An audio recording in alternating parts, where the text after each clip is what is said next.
বন্ধুরা, যারা পোল্ট্রি ফার্মিংয়ের সঙ্গে যুক্ত আছেন বা যারা বাড়িতে দেশি মুরগি, হাঁস বা টার্কি মুরগি বা কয়লার মুরগি ফার্মিং করেন, তারা কিন্তু এই রোগগুলি খুব কমনলি চিনতে পারেন।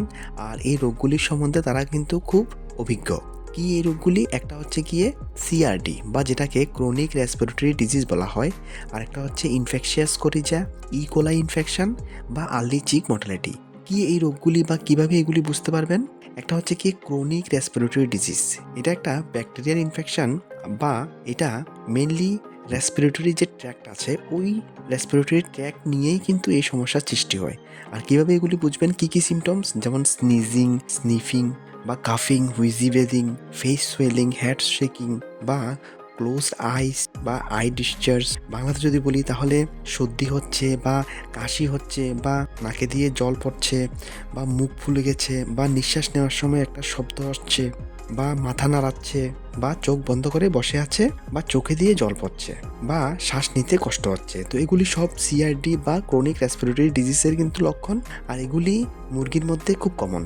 ইনফেকশিয়াস কলিজা, এই রোগটিও কিন্তু সিমিলারই, এটার মধ্যেও সেম সিমটমসগুলি দেখা যায়। আর ইকোলাই ইনফেকশনের মধ্যে কি হবে? জলের মতো পায়খানা করবে বা সাদা পায়খানা হবে বা সঙ্গে ফিভার বা জ্বর থাকবে। তো এগুলি ইকোলাইয়ের লক্ষণ। আর আর্লি চিক মর্টালিটি, ছোট মুরগির বাচ্চা যখন খুব তাড়াতাড়ি মারা যায় বা খুব তাড়াতাড়ি তারা রোগাক্রান্ত হয়, এই ধরনের সমস্যা যাতে না হয় বা এই ধরনের সমস্যা হলে ট্রিটমেন্ট করার জন্য যেই ওষুধটি ব্যবহার করা হয় তার মধ্যে অন্যতম হচ্ছে গিয়ে অ্যালেনরো লিকুইড। এটা লেজেন্ড রেমিডিস প্রাইভেট লিমিটেড এই কোম্পানি মার্কেটিং করে।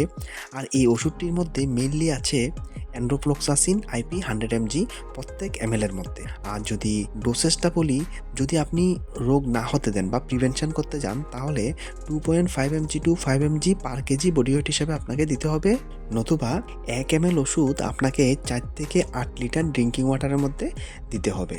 আর যদি ট্রিটমেন্ট করতে যান, মানে রোগগুলি অলরেডি হয়ে গেছে, মুরগির মধ্যে এই লক্ষণগুলি দেখা দিয়েছে, আপনি এটাকে চিকিৎসা করতে চান, তাহলে 10 mg পার কেজি বডি ওয়েট হিসাবে দিতে হবে বা 1 ml ওষুধ 2 লিটার ড্রিঙ্কিং ওয়াটারের মধ্যে মিক্স করে দিতে হবে।